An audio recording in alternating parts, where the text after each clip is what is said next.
Então, a paz de Deus, meus preciosos e queridos irmãos, sempre no glorioso nome de nosso Senhor Jesus Cristo. Então, veja, a tarefa principal da igreja é a pregação do Evangelho. São as últimas instruções do Senhor Jesus, que ide e ensinai às nações, pregai o Evangelho a toda criatura. É fundamental isso. O Evangelho é transcultural, o Evangelho é para todas as culturas. E, então, nós não podemos fazer de usos e costumes, fazer doutrinas. A história explica a respeito do texto lá de 1 Coríntios 11, onde Paulo fala sobre o uso do véu. Porque lá, a cidade de Corinto era uma cidade portuária, evidentemente recebia homens marujos que passavam longos meses nos mares e sem mulher.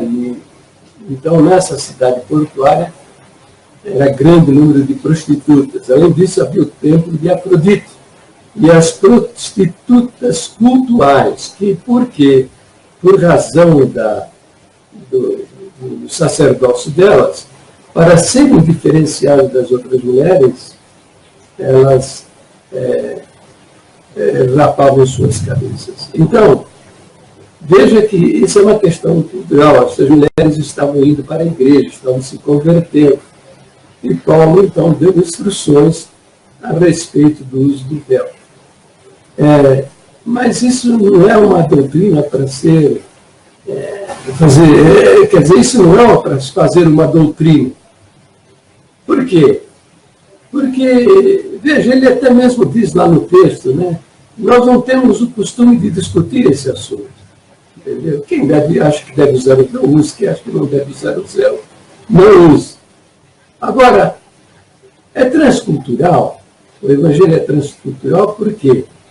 Porque nós não somos enviados a nenhuma sociedade, a nenhuma nação, a nenhuma cultura, porque as culturas do mundo são as mais diferentes.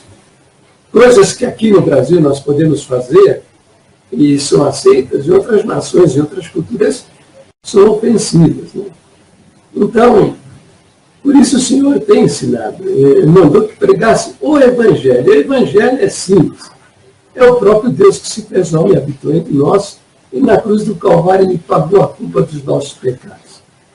Agora, se você vai a uma nação, primeiro, a primeira tarefa, mudar a cultura deles, você não vai ser bem sucedido.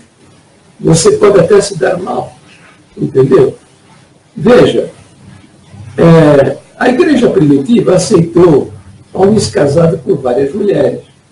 Por que aceitou? Porque isso era cultural. É o Espírito Santo, o tempo é que muda estas coisas. Né? Então, Paulo orientou apenas que para o ministério fosse escolhido pessoas, homens casados com uma só mulher. Entende? Então, hoje compreendemos perfeitamente que o casamento deve ser monogâmico, né?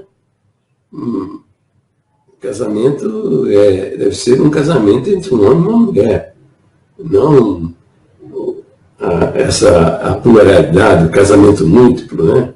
Mas existem sociedades aí pelo mundo que eles vivem mesmo dessa maneira, né? Tribos indígenas, né? Praticando isso. Quer ver uma outra coisa interessante?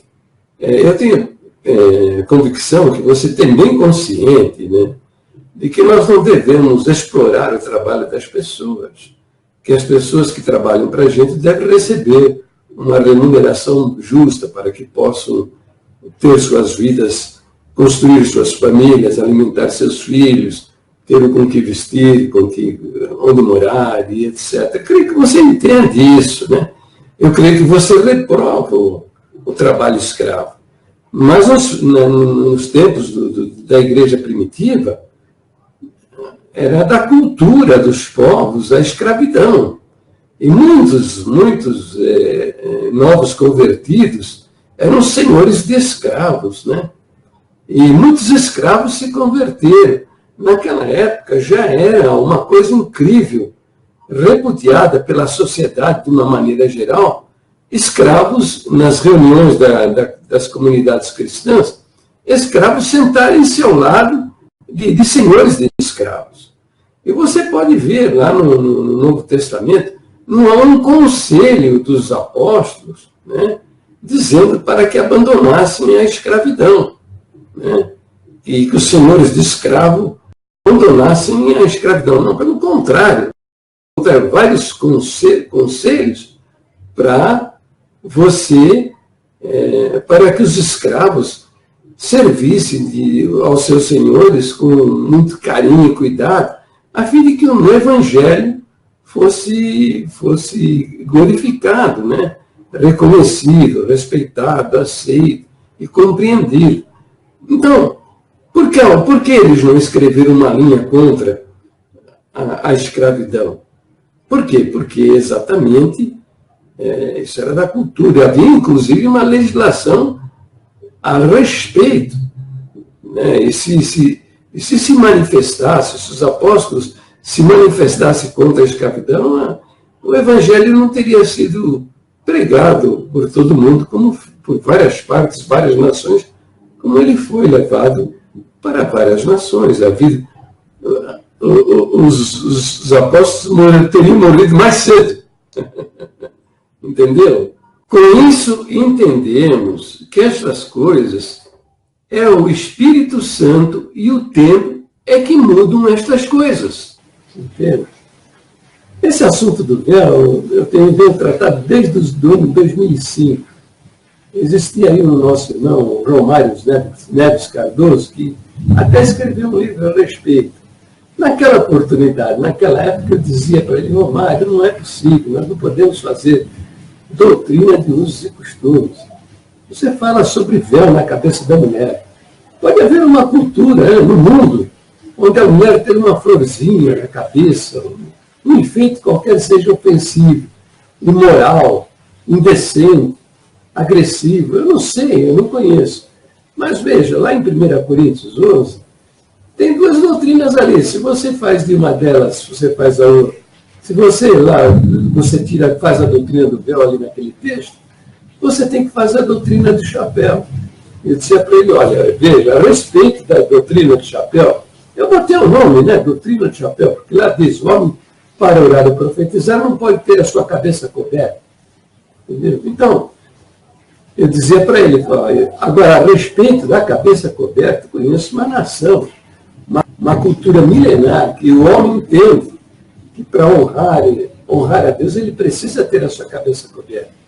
Se a congregação um dia for lá levar o seu evangelho, vai se dar um mal, vai ter sérios problemas. Por quê? Porque não vai poder mudar a cultura deles e não vão ser aceitos. E foi o que aconteceu. Eu não sabia, isso era no ano de 2005. Eu não sabia, mas a congregação já estava iniciando seus contatos, já estava até construindo. Começaram em 2003 os primeiros contatos para se levantar um templo lá em Jerusalém. Em 2005, eles começaram a construção de um templo. Tá? Então, veja o que aconteceu aqui no Brasil. Eu não sei, né? Porque é o seguinte: Israel é uma nação em permanente estado de beligerância. Eles são agredidos o tempo todo lá pelos muçulmanos. Por isso, é um estado de exceção lá.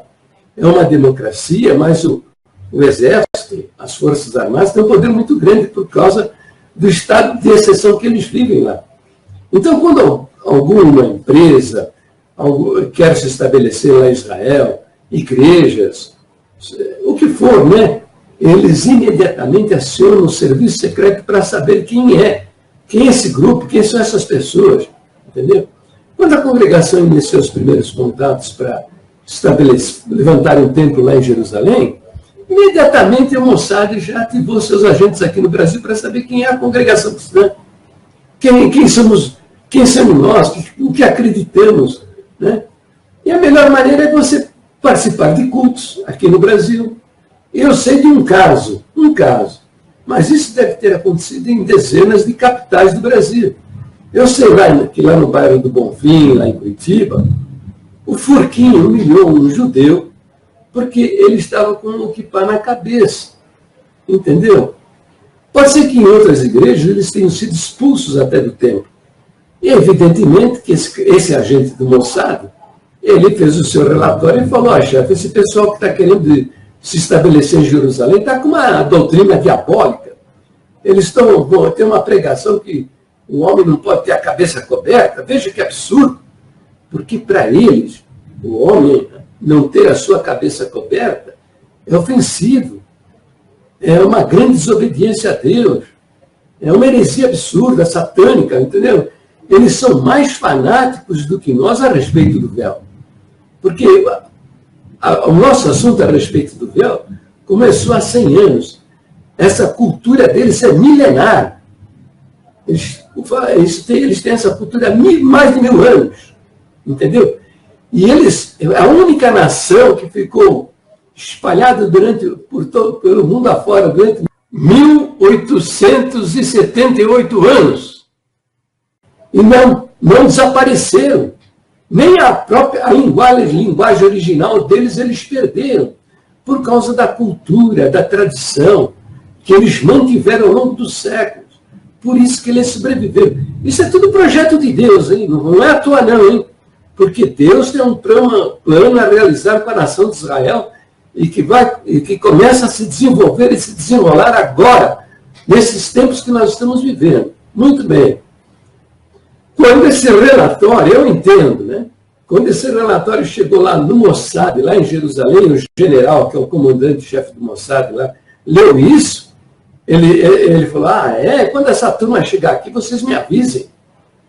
E foi o que aconteceu.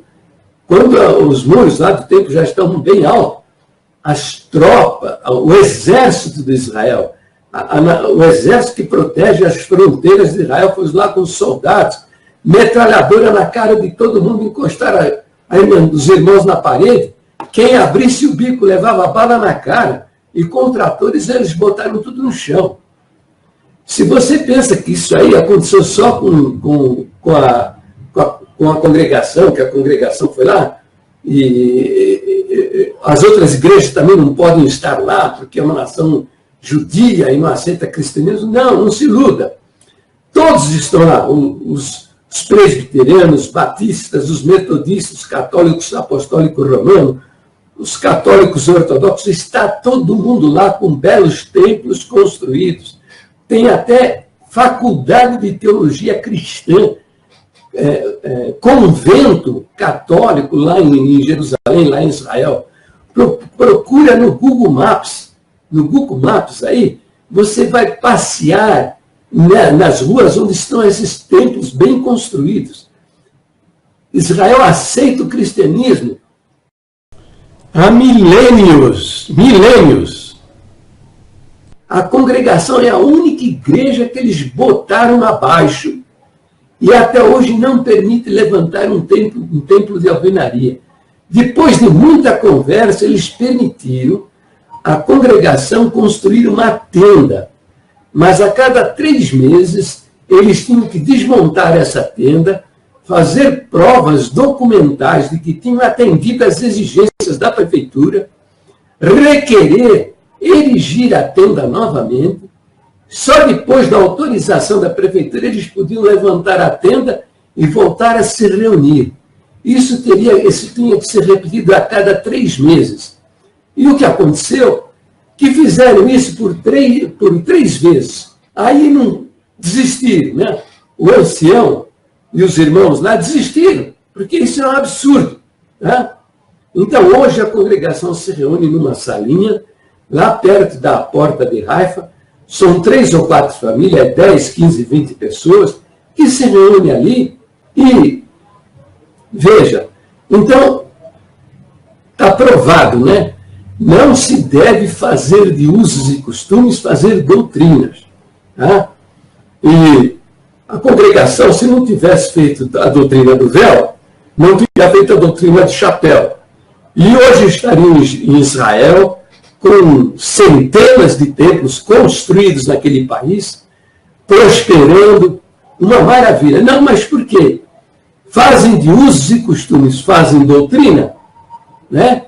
Então, foi o que aconteceu. Aquilo que eu dizia para o Romário, olha, Romário, não devemos fazer de uso e costumes fazer doutrina. Guarde bem isso, aprenda.